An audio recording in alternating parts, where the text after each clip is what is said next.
Welcome to our third lecture in which we're going to continue discussing religious discrimination. In our first two lectures, we did an overview of religious discrimination, then we talked about the term religion and what it meant in this context.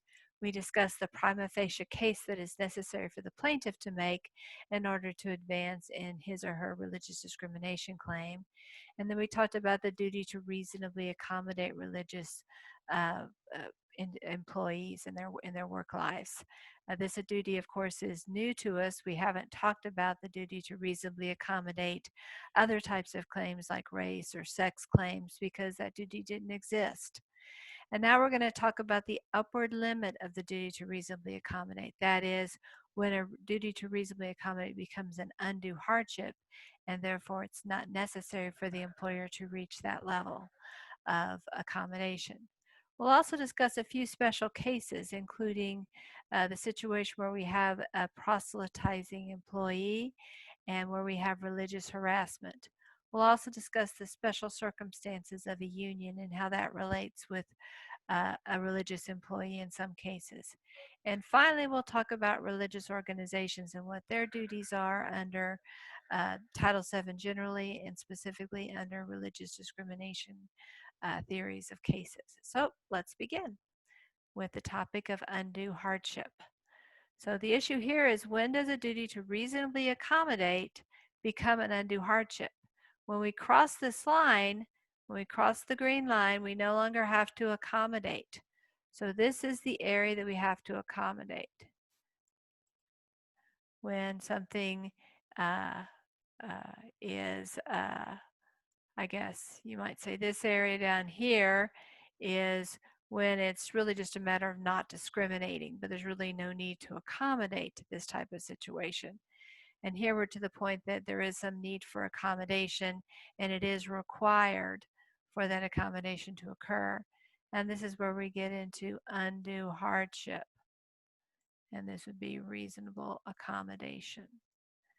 So when we get to this point, the employer doesn't have to do any more. Now, many employers will choose to do more, and there's no negative implication for them if they choose to do more. That is a positive thing. Now, of course, where this line is, I've drawn it as if it's really obvious. This is the line, and this is where the line is. But the line may be here, or here, or here, or maybe it's here, or here, or here. There's a lot of gray area in where the line is actually going to be. And so an employer who says, well, the line's here, so therefore I don't have to do this, is taking a pretty aggressive legal standpoint. The risk of getting the line wrong when really the line was here and you only did this much is pretty significant. And so most employers are going to look closely at options that are in this range. No, they're not going to do things that are at this point or even this point. But when you're in this area, since where this line, where the line goes from being reasonable accommodation to being an undue hardship, it exists, is murky, they're likely to err on the side of being cautious, because usually accommodating a religious employee is going to be relatively inexpensive. But not accommodating that person and facing a lawsuit is going to be very expensive. Even if the employer ultimately prevails, there's still going to be very significant costs associated with that litigation. So usually the plan that employers will have is to uh, err on the side of accommodating, even if it perhaps would ultimately have been found to be an undue hardship. We have these terms again. We've seen these before, so I'm not going to go over them again.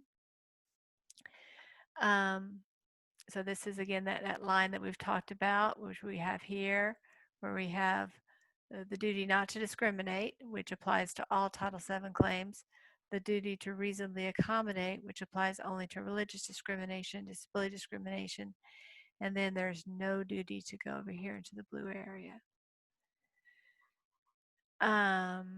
Let's go to our next one.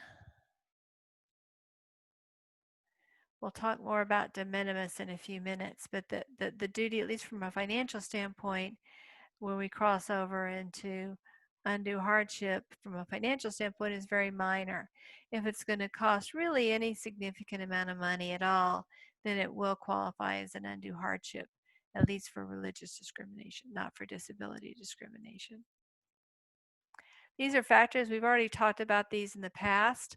I'm going to flag one category here that I think is especially important, and that is emergency situations. We saw that with one of the examples that I gave where a police department had a riot going on. Obviously, you don't plan for a riot, and under those circumstances, they needed all hands on decks to handle the potential for violence in that situation. In that situation, the police officer needs to go where he or she is called, even if he or she has a philosophical or religious dispute with one or the other side of the rioters. So an employer is entitled to say, during an emergency, we need everybody to do their job and to put aside the religious aspects. Again, this goes back to the idea that we see in the cases that safety almost always trumps or takes precedence over religious commitments. So you certainly can have a plan that says, look, we'll accommodate you when we can, but the day may come when we can't, and you need to be prepared for that. We'll talk more about the union situation in a later section of this particular presentation. So let's consider the situation. Bob's a pharmacist. He interviews for a job and he lets his supervisor know that it is against his religious beliefs to not to prescribe, but to issue contraceptives. His pharmacy manager agrees and tells Bob that he will not have to fill birth control prescriptions and that he will not have to take drug orders for birth control drugs or prescriptions from customers or physicians. And the way that the pharmacy manager will handle that is by having other pharmacists take those particular uh, tasks. Um, but after he starts working, Bob says, well, that the accommodations that you've given me aren't sufficient. I need more. For example, Bob refuses to transfer calls from patients who are seeking a contraception. So maybe he'll answer the phone. He doesn't know that it's a contraception order being placed. And he takes the call, he puts the person on hold, and then he ignores the call. Well, the person's on hold. The person eventually realizes, no one's going to pick up, and maybe that person then calls another pharmacy, and the pharmacy where Bob works is no longer able to fill that order and therefore loses that business.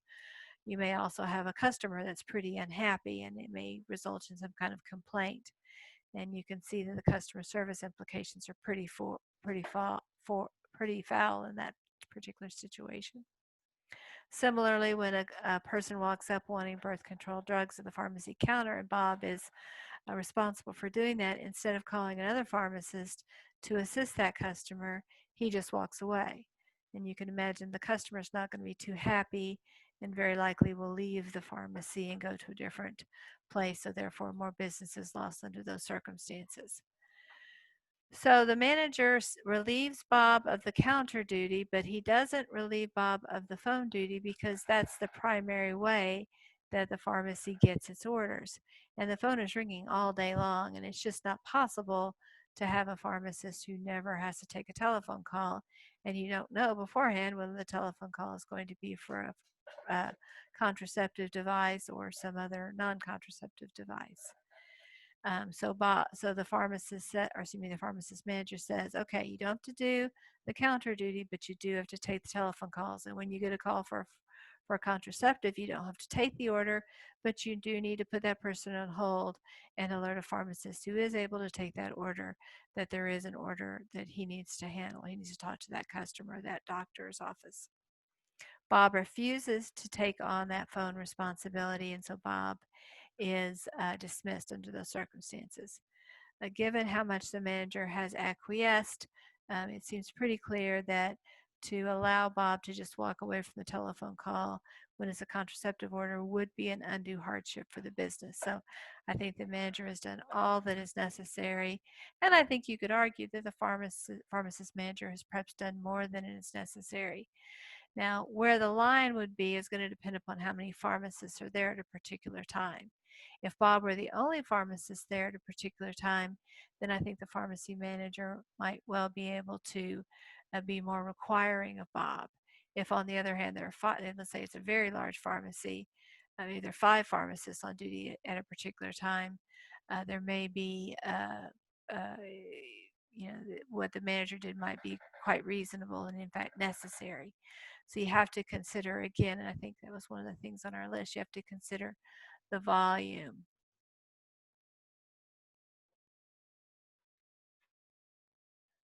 I guess that falls maybe, oh yeah, the number of employees that could take over that particular role. Sometimes it becomes an issue when the workplace is unionized. Now, in Texas, we are what's called a right to work state. Many people confuse or conflate the terms right to work and at-will employment. They really mean something very different. At-will employment refers to workers who do not have an employment contract other than the implicit at-will agreement, meaning that while they continue working, they have terms of employment with their employer, but at any time they can quit their employment with or without notice, with or without a reason, and their employers similarly can end the employment at any time with or without notice, with or without reason, as long as the reason is not an unlawful reason. That's what at-will employment relates to. It is not having to do with right to work. Right to work has to do with a union situation. So if a particular employee is non-unionized, there are no unions, it doesn't make any sense to talk about right to work. At-will employment applies, but right to work is not relevant to that situation. When you have a place where the facility is unionized, or at least certain parts of the facility are unionized, and a particular employee works in that part of the facility that is unionized, then we have both issues possibly in play. So let's talk about how those two issues play out. How does at-will employment work in a unionized setting, and how does right to work out? So let's first of all consider at-will employment. So let's say that the union has won the election, and let's say in this particular facility, we'll say, let me just draw a little picture here. So in this particular facility, there are 4 departments, and each department has about 100 workers. And people in this department have voted to unionize.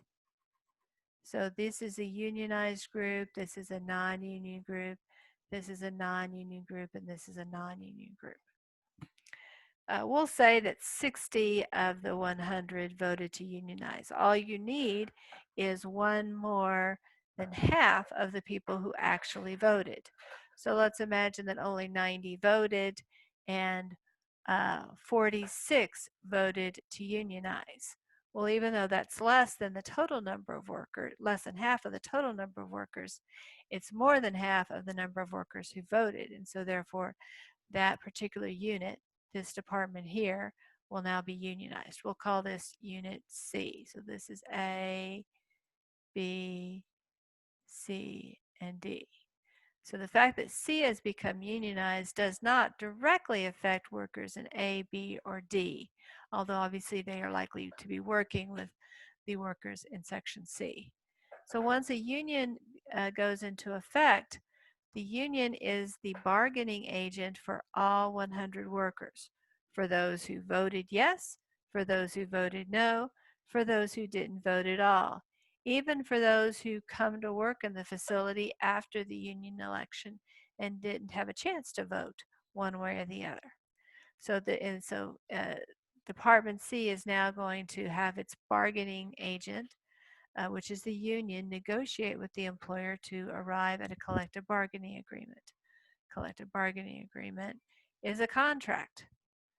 Now, a collective bargaining agreement can have, sorry about that, that should be an A there. Collective bargaining agreement can have at-will employment as its kind of term or condition of employment, but that's very unusual. And almost always, if a collective bargaining agreement is reached between the union and the employer, it will not have at-will employment. It will require some kind of cause standard before someone can be dismissed. And it will usually have a very defined progressive discipline process. So if the collective bargaining agreement is agreed to by the employer and by the union, and it contains a cause termination situation, these 100 workers are no longer employed at will. Now, workers in Department A, B, and D still are, but not workers in C. So let's say in the collective bargaining agreement, the union has successfully negotiated for the end of at-will employment and moving towards a cause employment requirement before dismissal. Well, in order to persuade the employer to make this concession, the union may have had to have given up, say, 50-cent wages. So used to be the average wage in this facility was $12 an hour with at-will employment. But now after the union negotiation, the pay rate's going to be $11.50 an hour, but at-will employment no longer exists. Now, there may be a worker here, perhaps a worker who's highly regarded, who says, well, gosh, I still want to earn $12 an hour. I'm willing to work with at-will employment because I know my work is especially good and it's unlikely that I will be dismissed. I'm willing to take that small risk in exchange for getting more income. But that option isn't open for him or her. It's whatever the union negotiates on behalf of all members of the bargaining unit. Now, obviously, usually the union will, before there's a finalization of the agreement, will have the members of the union vote. And if the members of the union vote against the agreement, then the union will not agree to that collective bargaining agreement. But keep in mind, not everyone may be a member of the union at that point. And that takes us to our next topic, which is right to work. So let's say we were in the state of Wisconsin or New York State or Michigan or California. Those states are not right to work states. Those states are oftentimes called union security states. They are all, by the way, at will employment states when there isn't an employment contract. In fact, our only state in the United States that isn't at will employment is Montana. And actually, you can argue that Montana really is pretty darn close to at will employment. So, but we're talking, we're now in, we'll say, in Michigan. And so we don't have a right to work. So that means that once the union is voted in, and the union enters into a collective bargaining agreement with the employer. So now there's a contract. A provision in the contract can be that all 100 of these workers have to join the union in order to maintain their employment.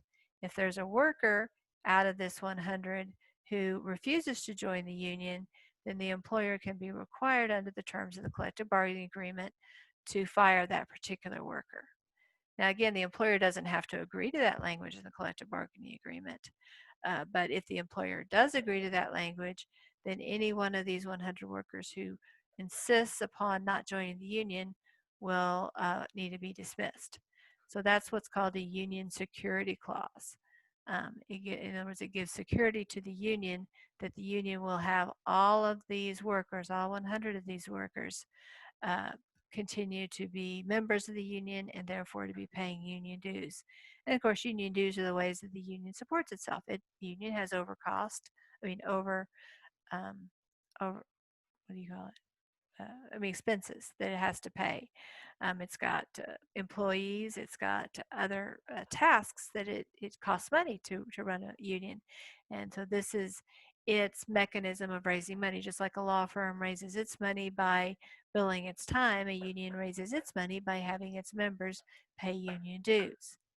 Now, even in the case of when you have a collective bargaining agreement with a union security clause in those states that permit it, which is not Texas, but in say Michigan, that would not affect workers in Unit A or Department A, Department B, or Department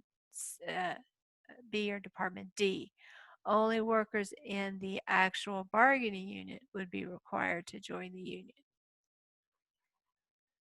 So that's how it works in union security states. But Texas is not a union security state. About half of the states are union security states, and about half the states are right to work states. So let's talk about Texas, which is a right to work state, how that works. So again, we still have the same scenario. There's 100 workers in Department C. 90 of them vote in the union election. 46 of them vote in favor of union membership. So therefore, the union is voted in. The union and the company bargain in good faith and reach an agreement. We'll say that the terms are the same. The wage rate goes from $12 an hour to $11.50 an hour, but there is progressive discipline that is required. No one can be dismissed on a whim, have to follow this progressive discipline system. There's of the 100 employees, there's a few who want to retain the old system. They can't do that. That's true whether you're a union security state or you are a right to work state. Every one of these 100s is people are going to have to comply with the collective bargaining agreement. But what makes Texas a right to work state is that, let's say that Susan, who is one of these 100, uh, doesn't want to join the union. She cannot be required to join the union. She cannot be required to pay union dues. She's going to have to follow the collective bargaining agreement as long as she is in Department C. So her pay will go down to $11.50 an hour, and she will get the benefits of the progressive disciplinary aspects of the collective bargaining agreement. But she won't have to join the union if she doesn't want to. And probably more important, Susan, she won't have to pay the union dues. Now, you might think to yourself, well, why would any of the 100 people join the union if you can avoid the union dues? There's a couple of reasons for that. First of all, if you aren't a member of the union, you don't get to vote or participate in the union's negotiation of the employment contract. So if you are really focused on, say, maximizing your wages, you want the wage to go up to $13 an hour, and you're willing to give up maybe some vacation days or maybe some other perks in order to accomplish that, and you want to be a voice at the table when these negotiations happen, you need to be a member of the union. Similarly, you may be concerned that the union may be less responsive to your complaints or your grievances if you aren't a member of the union. Now, legally, the union has to be equally responsive to you, the non-union member who is part of the bargaining unit, as Sam, for example, who is a member of the bargaining unit. That's what the law requires. Um, but sometimes that's not literally what happens. We all know sometimes there's a gap between what is supposed to happen and what actually does happen. And it can be hard to prove that the union hasn't treated you fairly. And so you may feel like, well, I'll have more protection, more support from the union if I go ahead and pay union dues. So those are some reasons why people do actually join the union. Of course, some people also join because they think that it's a good organization that they don't want to, they want to contribute to having an equitable working environment. We call this problem of people who may support the union but don't want to pay for the union, we call this the free rider problem. If you study economics, you've probably heard about the free rider problem before. It's kind of similar to the tragedy of the commons, if you're remember that from economics. And that is the idea that people who can get something for free are usually not too happy to pay for it. Think about if you listen to NPR, National Public Radio. You can listen to it for free. You don't have to pay anything for it. But as you know, they have periodic campaigns encouraging people to pay. People who pay don't get more NPR radio than anyone else. They may feel better about themselves for having done so, but it's money they're paying that they are not directly in a better position in terms of, their enjoyment of radio or any other factor, uh, in terms of having made the payment. That's kind of similar to people who join the union when they work in a right to work state. Again, aside from the fact they don't, you have to be a union member to participate in the negotiations. So that's the difference between at-will employment and right-to-work state. So that's a little bit off topic, but I think it's important to get that kind of clarification because it's pretty common for people to get those terms confused. So now we're going to return to the union idea. We have an employee who, for religious reasons, is unable to join the union. There are particular religions that do preclude union membership. Um, I'm not sure which ones they are, so I'm not going to make a guess here. In that case, an employer, even of course, if it's a right to work state, this doesn't even become an issue because whatever reason a person chooses not to join a union is a perfectly good reason under the law. They don't even have to provide a reason. They can just not join the union and they can't be dismissed. And they're still not going to be able to vote in the union elections. They're still not going to be able to vote in the union contract situation, but they can still maintain their position of employment. So this only becomes an issue when we're looking at union security states. And even in those states, people who have a religious inability to join the union uh, can get that reasonable accommodation. Now, typically what happens is they will be required to use the money they would have spent on union dues for some kind of charitable contribution. And usually there's some negotiation here. The union may want the charitable contribution to be to a particular cause that the union supports, um, and the particular uh, uh, not, religious employee may not agree with that, and so there certainly can be some concerns along those lines. A union could argue that if there is more than one or two of these individuals who are claiming a religious objection to joining the union, that, for example, you might suddenly see in this unit of 100 workers, suddenly, 30 are saying, oh, I can't join the union because of my religion. Um, Under those circumstances, the union might eventually be able to say, hey, there's such a large percentage of people that are making this allegation, it has now become an undue hardship. That's probably not tremendously likely, especially when the workers still have to make that contribution to the charity in an equal amount to what the union contribution would have been. But that can potentially become an issue. So let's consider Mary in her union situation. So Mary's religion prohibits paying union dues. She lives in Wisconsin. I added this fact, so if you have an earlier version of the notes, it doesn't specify the state. I added that because, of course, in Texas, we're a right to work state.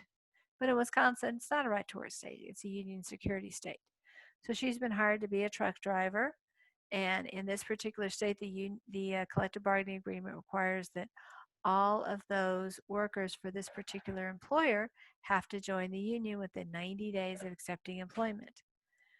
Of course, Mary explains that she is unable to join the union because of her religion, and she asks that the requirement be waived. The union refuses. And again, this would be a situation where the union can make the argument it was undue hardship. But if Mary is just the only person in the situation, it's likely that the union won't be successful with that type of argument.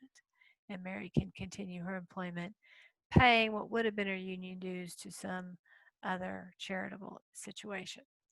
We kind of briefly talked about Calcy before. I didn't say the name of it, but this is the case that people talk about in terms of turban wearing and OSHA safety issues. So the issue is, can an employee successfully complain of religious discrimination if equipment required for the job, especially if it's safety equipment, interferes with the employee's religious beliefs? And the answer for the religious person, unfortunately, is no. So Mr. Calcy was a member of the Sikh religion, and as a result, he was required to wear a turban on his head at all times, where his hair would be underneath the turban. He was applying to work for the subway system in New York City, and he was going to be a car inspector. Much of these inspections happened below floor level in maintenance shops, and the workers down there were required to wear hard hats with particular safety features. Well, there weren't any hard hats that would accommodate the size of the turban with all of the hair underneath it as well. And so under those circumstances, Mr. Kelsey said, well, I'm unwilling to take off my hard hat, excuse me, my turban to wear the hard hat. And so I should be excused from wearing the hard hat. After all, if I get hit by something, I'm the one at risk. So therefore, if I'm willing to accept that risk, I ought to be able to accept that risk. Kelsey also claimed that OSHA did exempt Sikhs from hard hat requirements. I don't know if that's true or not. That doesn't sound like something OSHA would do, but I have not independently researched that.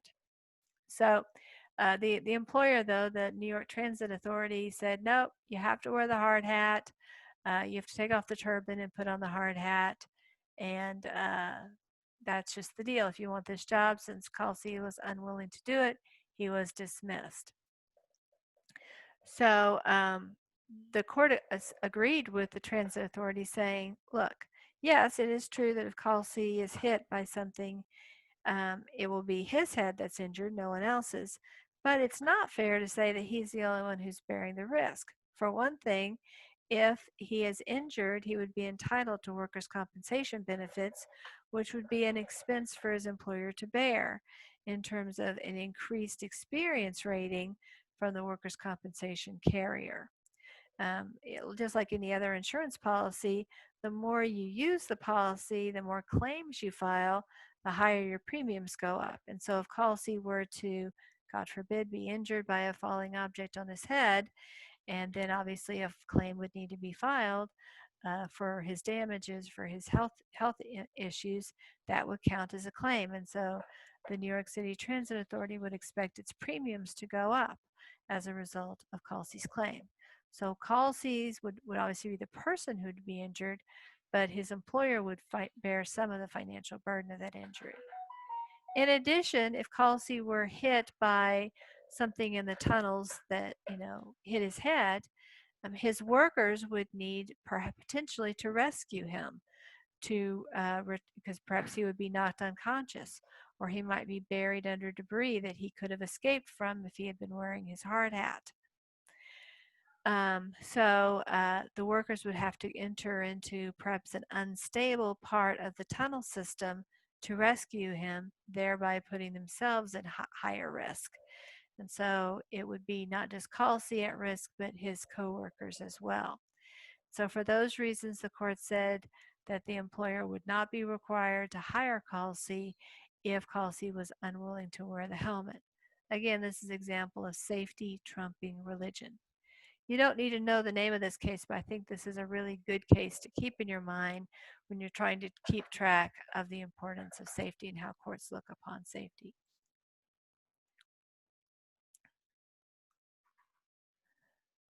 Okay, let's see here. So let's look at some particular instances of undue hardship in situations where courts or even the statute has said this would be an undue hardship. One is that employers are not required to violate seniority provisions in a valid collective bargaining agreement.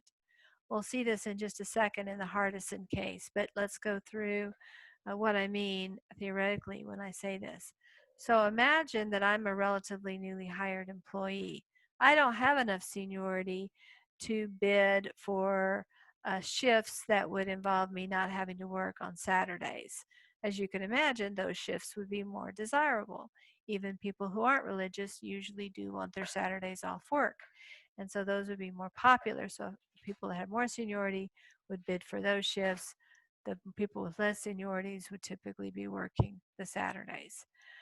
I raise the issue of my religious observance on Saturdays. And I might say, well, look, I could trade shifts with Bob. Bob doesn't work any Saturdays. But the reality is Bob has been working in this facility for 7 years longer than I have. And under the terms of the collective bargaining agreement, he has more seniority and therefore is entitled to the shift that he's working under. The law is clear that while obviously I can ask Bob if he's willing to trade, I don't have the ability to force, I, the religious person, don't have the ability to force the employer to force Bob to make that trade. We've already talked about the de minimis requirements. And similarly, even if you didn't have a collective bargaining agreement, an employer doesn't have to force other employees to trade with the employee who has a religious conflict.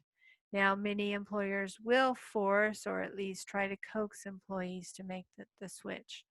Um, that's okay to do that. That's certainly not unlawful for an employer to do that.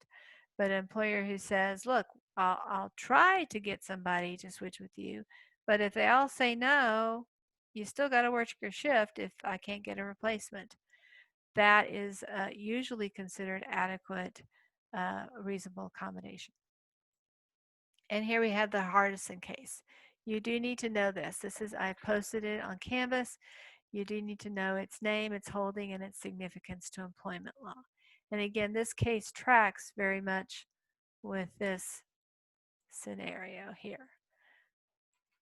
So does Title VII require an employer to accommodate the religious needs of its employees if doing so violates the terms of a seniority's rights protection of a collective bargaining agreement? Now keep in mind, this is in a union context. The answer, of course, is no. Many non-union workplaces, especially if they're industrial workplaces, will have a seniority system in effect. It's not driven by a collective bargaining agreement, it's just driven by practice in the facility.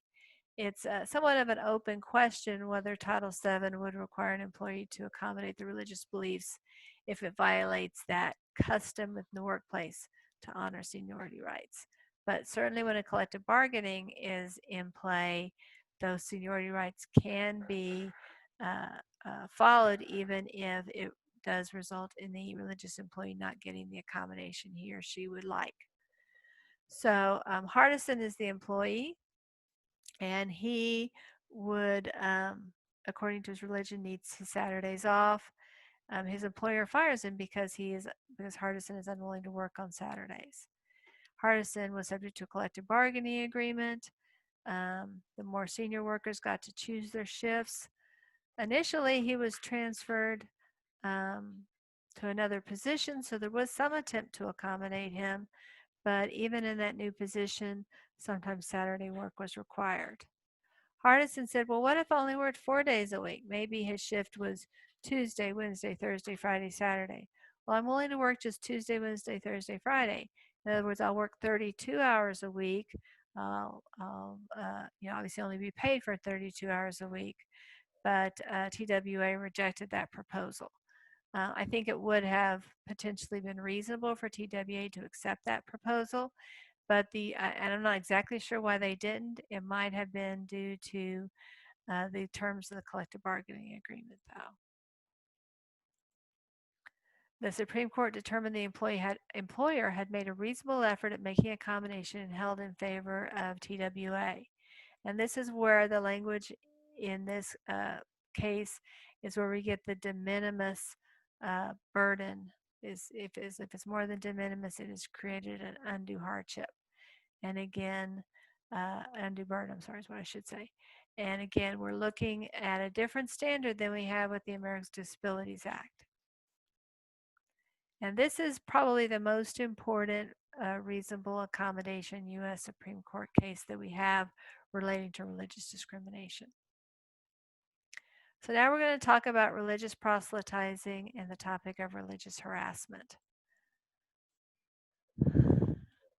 So let's talk first about religious harassment. Just like all of our other categories of religious discrimination, be they race, national origin, color, sex, age, disability, implicit in that protection against discrimination is protection against harassment. And so the employer needs to not only make sure that they are protecting the religious employee from discrimination, but also protecting him or her from harassment in the workplace. And so examples of that could be jokes or comments made, and I just gave some examples of these. They may be presented in a hostile way. in a joking way, in a patronizing way, any way though that the comments are being presented in a way that's offensive from a religious standpoint can potentially be religious harassment. Now, like we talked about harassment when it was sexual or racial, one stray comment like this isn't going to be considered religious harassment. But when there is when they become pervasive and they meet all the other requirements that we talked about when we were talking about sexual harassment, that's when we cross the line into religious harassment. Okay, now let's talk about the topic of proselytizing. And when I use the term proselytizing, this is what the word looks like. Another term you often hear described as evangelizing. This is evangelizing, comes from a Greek word. Evangelist means spreader of the good news. So it's not explicitly relating just to Christianity, but that's usually what people mean when they refer to that. And in fact, even though I suppose all Christians are called to be evangelists, or at least that's the ordinary interpretation of Christian doctrine, many people tend to, there are certain groups within Christianity that typically focus more on conversion than others. Although I think really at any type of Christian could feel the calling to become an evangelist or somebody who is proselytizing. So the idea here is that you feel like you have a religious duty to persuade others of the to becoming a member of your faith. And of course, that makes some sense. If you, whatever your faith is, whether you're a Muslim or a Christian or a different faith, and you believe that only people of your faith are going to heaven, or only people of your faith are going to receive certain benefits, then you would naturally want to help other people see the wisdom of your faith. And we also see proselytizing by even people who might be atheists because they think that their worldview is correct. And so they think, oh, wouldn't it be liberating or helpful if other people shared my perspective? And I want to give them that information. Just like I might try to persuade you to vote for the candidate that I'm supporting in an election because I think that would be good for our community. Or I might try to persuade you of a philosophical idea that I have. Similarly, I might want to persuade you about my religious beliefs. And as I said before, many times there's this sense that this is actually a requirement or a duty for somebody in a particular faith journey. Some faiths are proselytizing faiths, some faiths are not. I've heard that Hindus typically are not proselytizing, and people of the Jewish faith are typically not proselytizing. Um, Typically, Muslims and Christians are, and there's obviously other faiths out there as well. So, if you happen to be a member of a proselytizing faith and you see it as your obligation to convert others, there can be a tension because let's say I share an office with Bob and I am a member of a faith that proselytizes. Bob is not a member of my faith. I feel like I have the duty to try to persuade him to join my faith. And so I might talk a lot about my faith, or I might give him literature that I hope will persuade him to be a member of my faith. And Bob may find this uncomfortable for him. He may feel like he doesn't want to hear this in the workplace, and yet he is in the same office that I am in, and so he can't escape me because we share an office space. And so he may feel that he is being subject to religious harassment, and that, which of course he's entitled to protection from. And yet, if my boss tells me, well, River, you can't talk about your religious faith to Bob anymore, well, then I feel like my right to a reasonable accommodation is being violated because I have a religious duty to try to save Bob's soul. So you can see how there's a tension there between Bob's rights and my rights in that situation. And of course, the analysis here is going to end up being very, very fact specific. So, for example, the first time I mentioned to Bob, Bob, I'm a member of this religion. I'd sure like to talk to you about what we believe because I think this really might add value to your life. The first time I had that conversation with him, um, Bob would have a very weak argument of religious harassment under those circumstances. Because maybe, as far as I knew, he was going to be very receptive. He might have thought, gosh, I'm so glad you talked to me about that. I've been really interested in learning more about that religion, and I would be delighted to sit down with you and learn more. That might have been his reaction, right? You don't know until you ask. But once Bob says, well, thank you for sharing that with me, but I'm just not interested, but I'll let you know if I change my mind. At that point, oftentimes employers say, well, you know, Groover, you've made your attempt. Bob has told you what his reaction is. Um, you obviously aren't going to be successful at proselytizing him because he's told you he doesn't want to hear it. And if somebody doesn't want to hear something, they're not going to be persuaded by hearing more about it. So you need to stop talking with Bob about that. You can continue to your half of the office, put a cross or a crescent or whatever your symbol is. You can continue saying a prayer quietly when you are, before your meals or whatever other times are appropriate for you to say a prayer. But you can't actively try to persuade Bob to change. So that's usually the standard. It's when it's been clear that it's not welcome by the other person that the proselytizing employee needs to back off. But Bob probably is not going to be able to say that I have to pray silently, or I can't put my crucifix or my copy of the Quran in a very visible place in my office. That would be violating, that's hardly harassment for him to see those things. Now, if I start putting up signs that say, oh, I don't know,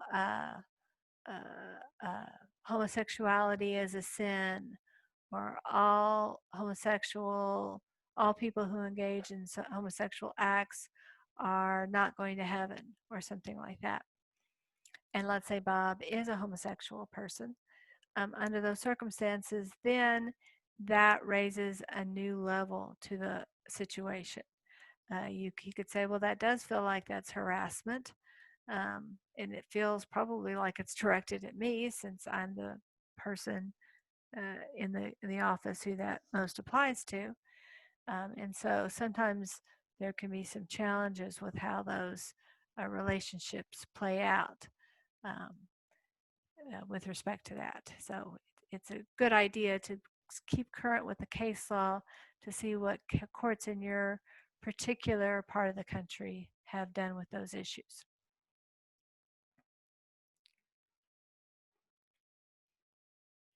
Let's go to the next slide.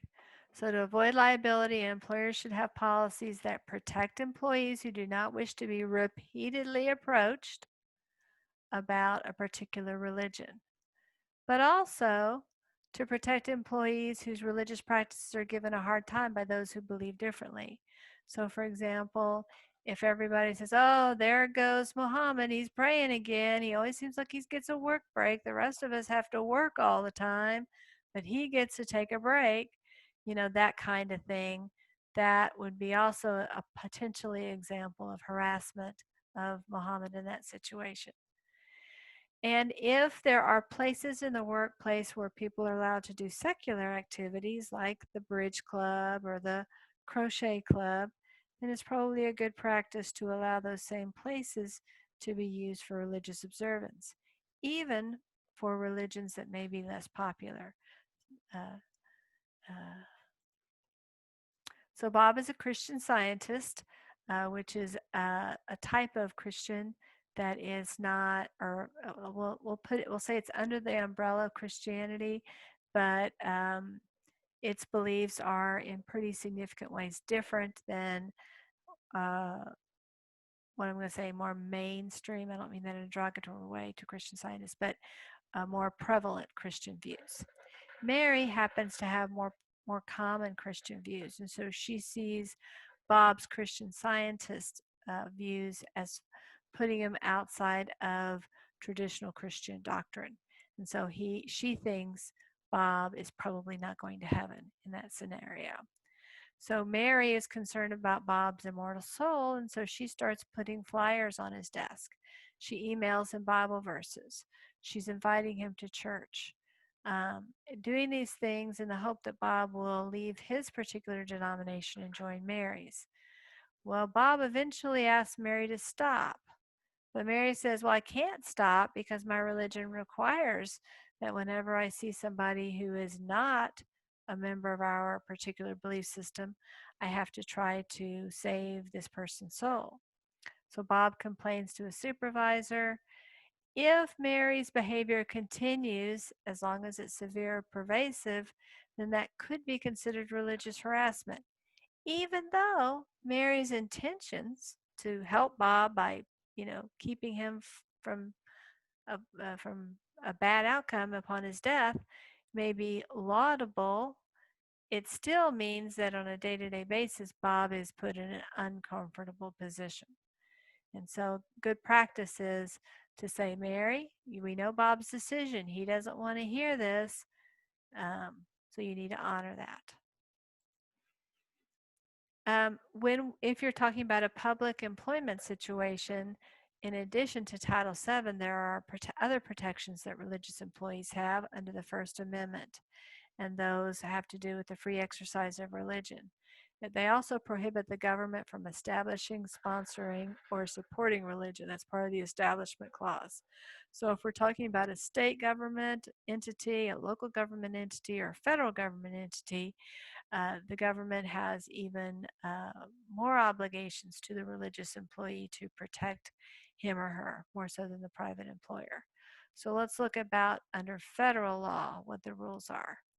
So public employees should be permitted to engage in private religious expression in personal work areas. So if I want to have a crucifix or a Bible open in my particular workstation, assuming I have my own workstation, then I should be allowed to do that. Again, assuming there's no safety aspects or things like that. I should be allowed to engage in religious expression with fellow employees. So if we want to say a prayer before the workday or things along those lines. I'm also permitted to engage in religious expression directed at fellow employees. In other words, the Mary and Bob situation. So if I am actually a public employer, I may feel like I need to give Mary a little bit more leeway than if I'm a private employer. That doesn't mean that Bob has to listen to Mary talk for 30 minutes a day about the fact that Bob ought to convert. But what I might say is, Mary, you can leave one brochure a week on Bob's desk. Bob, as soon as you get it, you can throw it in the trash can. Something along those lines that give Mary the opportunity to express her views, but also give Bob an exit strategy. Again, if it's a private employment situation, I would say once Mary has, had her chance to say it once, and Bob has told her she's not interested, then that becomes the time in which we can say to Mary, you can continue with your religious observance as long as it doesn't interfere with your productivity at work. But Bob is no longer someone you should attempt to persuade, at least directly, to convert to your religion. Now, having said that, if Bob and Mary work together, Mary may well say in conversation, oh, yeah, I can't work late tonight because I need to go to my Bible study. That's not proselytizing. That's not saying that. Or let's say Bob says to Mary in the morning, how are you feeling today, Mary? Mary goes, I feel so blessed. The Lord is good. The Lord is amazing. Something like that. Again, that's not proselytizing. Proselytizing, I mean, that may be part of what Mary's intent is, but in and of itself isn't proselytizing. That isn't harassing Bob. Bob may not care for it, but that's just the way Mary likes to talk. It only becomes proselytizing when Mary is saying, Bob, you should do X, or Bob, why don't you come with me and do X? But when Mary is just talking about herself, even when it relates to her religious obligations, I don't think either private or public employers have a leg to stand on in terms of reining Mary in. Unless, of course, this ends up taking up a disproportionate amount of Mary's work time. I mean, during her 8-hour day, she shouldn't be talking about religion. She should be talking about accounting or whatever the particular job is that she does. Just like an employer, a union is required to comply with Title VII, and this obligation the union has also applies to race discrimination, color discrimination, all the other categories of discrimination. We've already talked about how seniority rules, though, are especially challenging in the religious accommodation area. If a union is being recalcitrant and not being willing to look at accommodations for religiously observant workers, the employer does still have that obligation to accommodate that religious worker. So the employer can't say, oh, we would have accommodated Bob, but the union wasn't willing to work with us, so we didn't. No. The employer has an obligation that's separate from the union. If the union isn't accommodating, the employer still has to accommodate under that circumstance.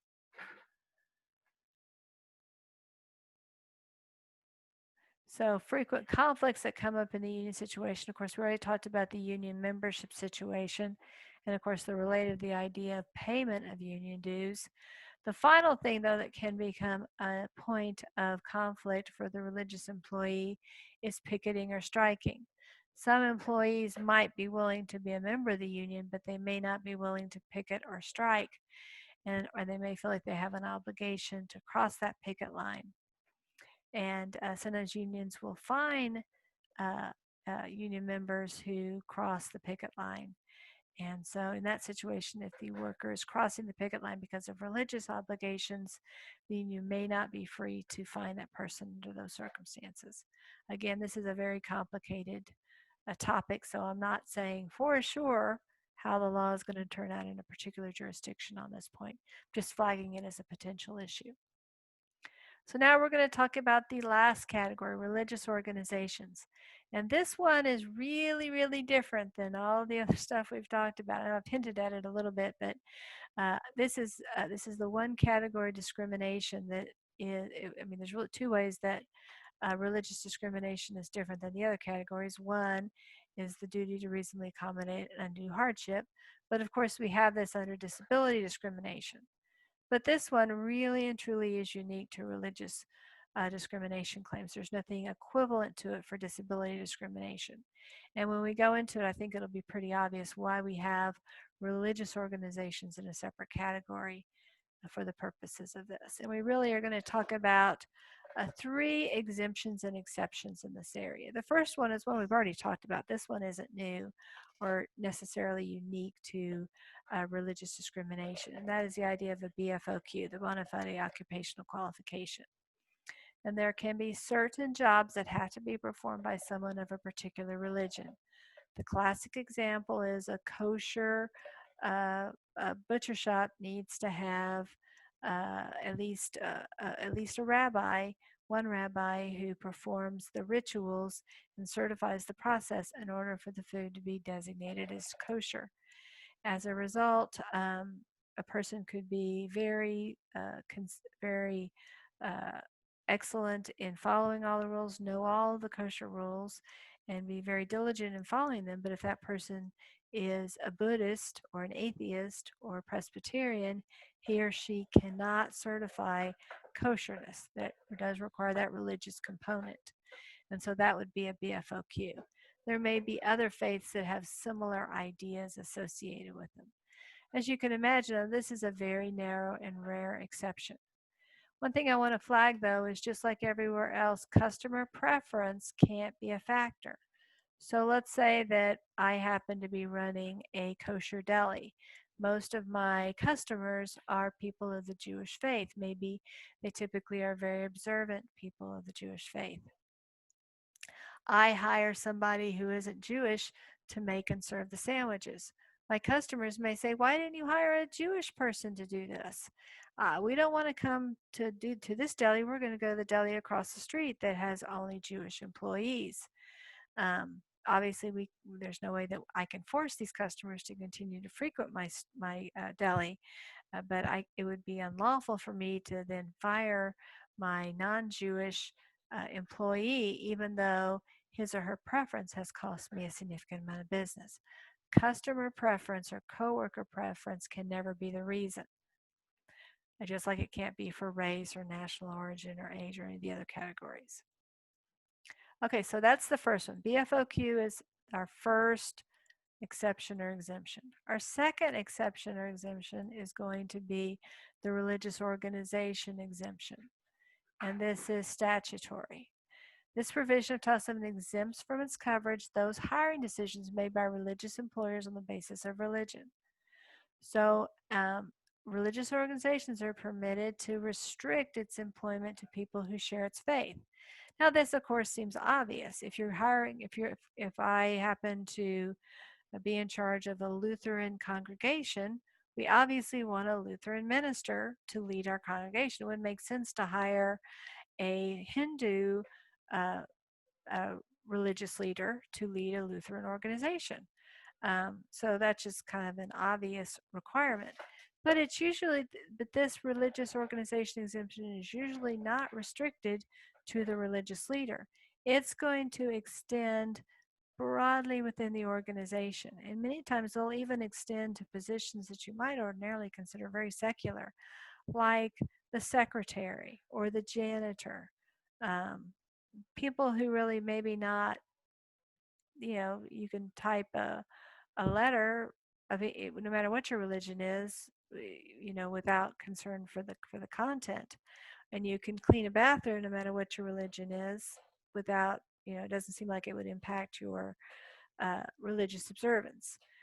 The reality is that many of these religious organizations like to have members of the congregation in these roles. There may be a feeling of familialness about that they can kind of keep every part of the community united together by having people that, when you come to visit the minister or the priest or the rabbi, the person who greets you, the secretary, is somebody you know from the services that week. And you have confidence that this person is going to keep your secrets, and there's that intimacy, that feeling there. So that is a religious organization exemption. This exemption doesn't permit the religious organization to discriminate based upon age or race or sex or national origin. I'm going to say usually here because there are some subtle differences here that I'm going to say, for example. For example, sex discrimination. I could see situations where the religion might say, well, we don't want, and this is not the case, but I'm going to conflate some things that aren't really the case, but you could imagine a religion this would be true for.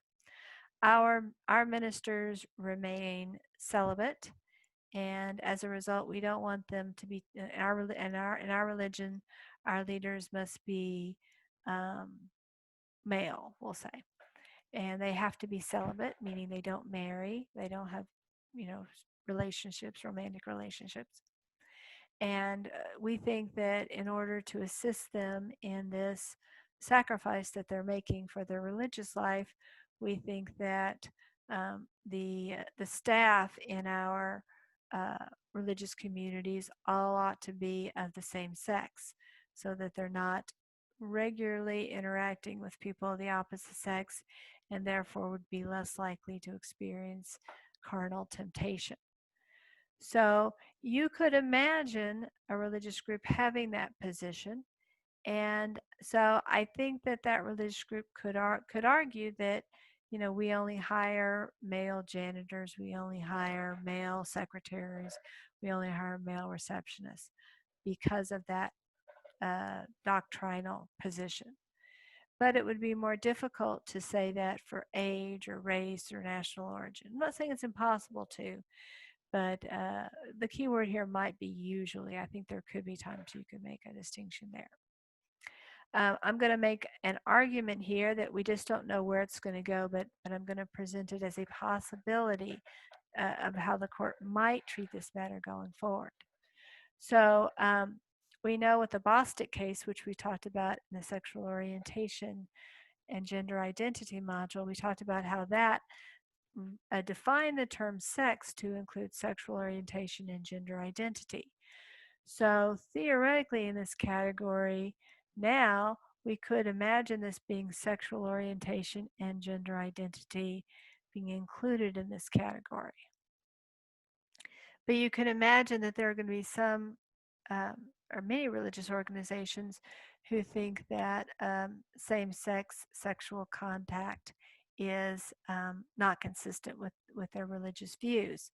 So if they were to have somebody who is a member of their congregation, but who is engaging in same-sex sexual conduct, and maybe it's the practice in their denomination not to uh, ban or excommunicate the person, but to still consider that person sinning, that person could still be a part of their congregation, but they wouldn't want that person to be on the payroll of the church, for example.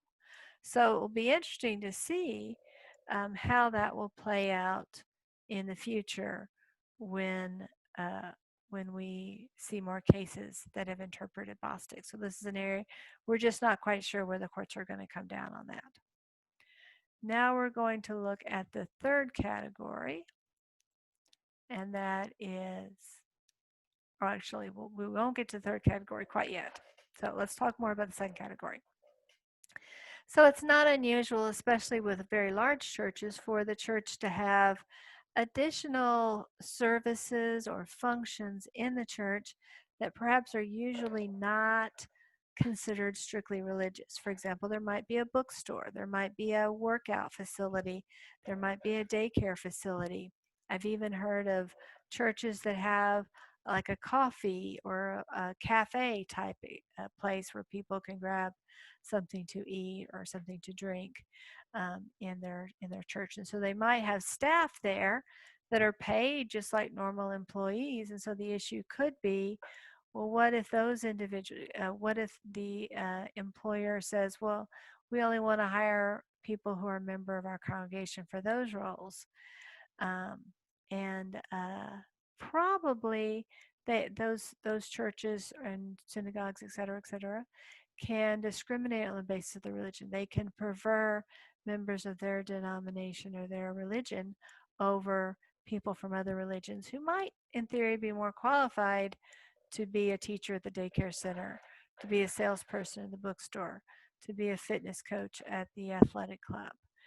But those folks just don't happen to be a member of that particular congregation. Let's consider Bob. So Bob works as a cook in the daycare center of a church. When he was hired, he told the priest that he would attend Sunday Mass at that church, but he hasn't done so. The priest talks to him and says, hey, I'm going to have to fire you because you said you'd attend, but you haven't been. So Bob files a case of religious discrimination. Now, obviously, to be a cook at a daycare center, even a religious daycare center, doesn't require that you be Catholic. It certainly doesn't require that you attend church services. But again, because of this religious organization exemption, the church is probably going to win because it is entitled to restrict its employees to people that are not only members of its congregation, but are in good standing with its congregation. So Mary's a librarian at a university that is supported by a religious institution. And by the way, there's lots of these private universities that fit into this category. Some of these universities are largely separated from their denomination. For example, the SMU, Southern Methodist University, has some ties with the United Methodist Church, but they're very minor ties. And then there are other denominations that have more robust ties. Um, I would say Baylor, for example, has more robust ties to the Baptist Church. And then there's even some that have stronger ties than Baylor. So there's really on a continuum of the relationship that the school has with the religious institution. So Mary decides to open a bar near the university. Her supervisor says you'll lose your job unless you close your bar because the religious institution that supports our university opposes drinking. So Mary refuses to close the bar. She's dismissed. Very likely the university will win again because it is supported by the religious institution, and this religious organization exemption is going to give it the flexibility to prohibit its employees, even librarians, from owning bars. Now we're up to our third exemption, which is the ministerial exception. This is not a statutory exception, so you won't actually find it in Title VII, but it is constitutionally required, and we'll see why it's constitutionally required in a second. This is the case that really explains this. Here's a link. You can hear a summary about the case, but you aren't required to read the case for this class. The case prevents the application of any of Title VII's provisions. And notice here we're saying any. So we're not just looking at religion, we're also looking at age, race, sex, national origin, disability, color, any of the categories of employment protection. Again, I say Title VII here, but this would extend to Age Discrimination Employment Act and Americans with Disabilities Act as well. So none of these laws apply to a religious organization when the religious organization is considering employees who perform essentially religious functions. And so what do we mean by essentially religious functions? Well, we mean the function of those individuals in those positions will be church governances, deciding things like, what are we doing? What are our fundraisers going to be? Do we need to build a larger sanctuary? Or should we start a school? The policy-driven ideas. Should we add a new line to our creed? Something along those lines. Supervising a religious order. And again, this would be a leadership role in a church or a synagogue or a mosque, or conducting religious rituals, worship, or, and this is a big one, instruction. So going back here to our previous positions, let's see which one of those would be covered by the ministerial exception. I guess I went too far. So here, Bob's a cook in the daycare center. I don't think as a cook in the daycare center, he's involved in church governance, supervising a religious order, or conducting religious rituals, worship, or instruction. So in that situation, exemption 2 applies to him, but not the ministerial exception. So if Bob, say, were African American, the religious employer could not discriminate against him. If Bob were 59 years old, and that was the basis for discrimination, that would be unlawful. Now, if Bob were in a homosexual relationship, again, we don't know what the courts would do with that. We don't know how Bostick would be interpreted in that light. So Mary's a librarian. Well, let's see if she fits the definition. She's not involved in church governance. She's not involved in supervising a religious order. She's not conducting religious rituals or worship. It's possible, though, she's engaged in instruction. I happen to have a librarian in my family, and he works as a librarian in a state university, and he is treated as faculty for certain purposes. I've heard of universities that do that. And so he might be in, so Mary might be involved in instruction. Now you might say, well, Mary's not involved in religious instruction.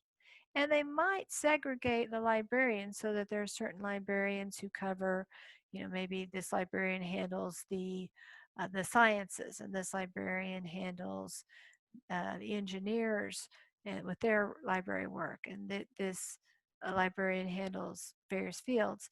And so Mary may be segregated into a particular discipline that doesn't have religious significance.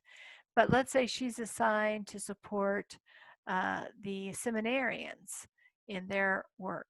Well, in that scenario, then she might well be engaged in religious instruction in her role as a librarian, in that she's selecting books for purchase by the library, and she's directing students to resources that they can use to develop uh, in that particular area. So I would say Mary is definitely covered by by the second category, religious organization exemption, and we would need more information to see whether she fits into the ministerial exception.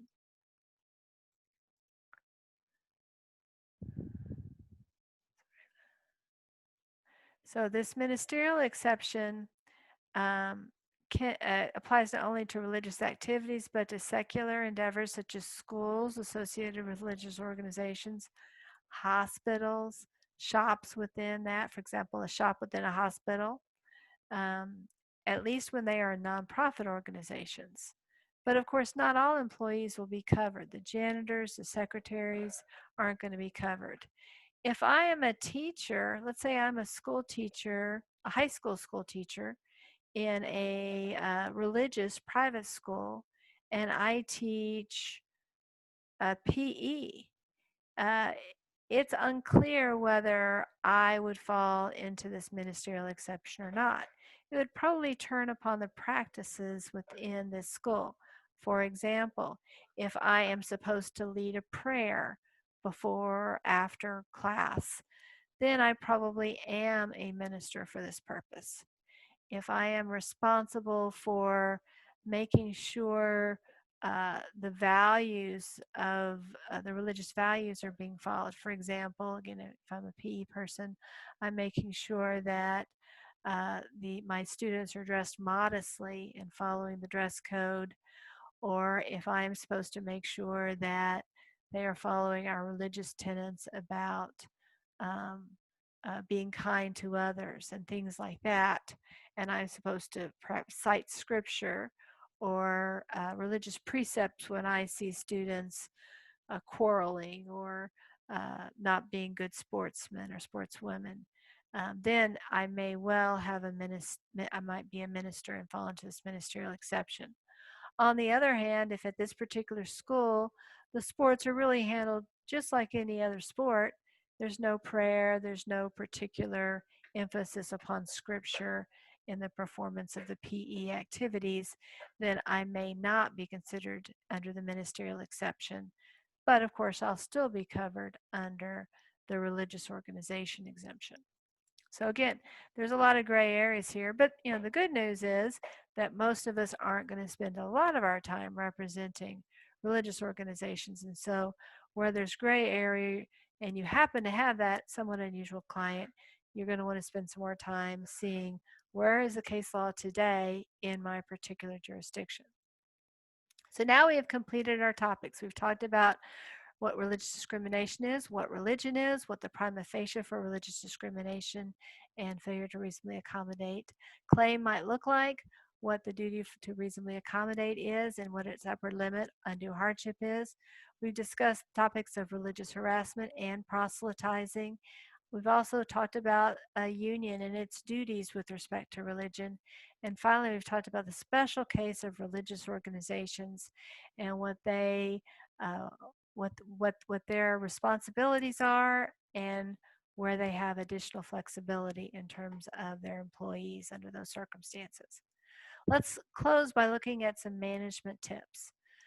So, of course, an ounce of prevention is worth a pound of cure in this area. You're going to want to make sure that all of your employees understand that they can't discriminate against people based upon their religion. Most people know that they can't discriminate against people based upon their sex and their race, but some people aren't as familiar with this aspect of protection. And so communicating that early on and whenever it's necessary is important. Probably best to keep religious comments and criticisms at a minimum in the workplace. Although, again, if you have religious employees who want to talk about it, you need to be careful before you tell people they can't talk about that. Obviously, you want to take seriously any complaints employees have about religious conflicts. And when you see that a conflict has arisen, be it about work schedules or maybe it's an interpersonal conflict, you ought to immediately try to manage and resolve the situation. Listening to the employees, uh, brainstorming, trying to be creative at resolving the issue. You want to get, again, the employee suggestions about how it can be resolved. And again, it ought to be an iterative process. You say something, I say something, you say something, I say something. A good strategy is to ask other employees to assist. You don't have to require that they do, but you can certainly, and you should attempt in that area. You shouldn't challenge or question or ridicule an employee's beliefs just because you don't understand it or you don't agree with it. Obviously, as always, you want to document everything that happens in this process. Talking about dates that you had the conversations, who was present, what was discussed, what options were on the table, what did the employees say in response to those options. And if you decide that what the employee wants is just something you're not able or willing to do, you'll want to consider how, now, before it gets into court, how you'd be able to demonstrate that this really is an undue hardship. So you're going to want to crunch some numbers. How much would it cost us to do it that way? What are the various and sundry negative implications that would happen for the business? If you can't do that, if you can't come up with those things, then you may want to relook at it and decide whether maybe it's not such an undue hardship after all. I hope that this presentation has been helpful and interesting. If you have any questions, as always, please feel free to stop by my office hours. Thanks again for your attention and have a wonderful day.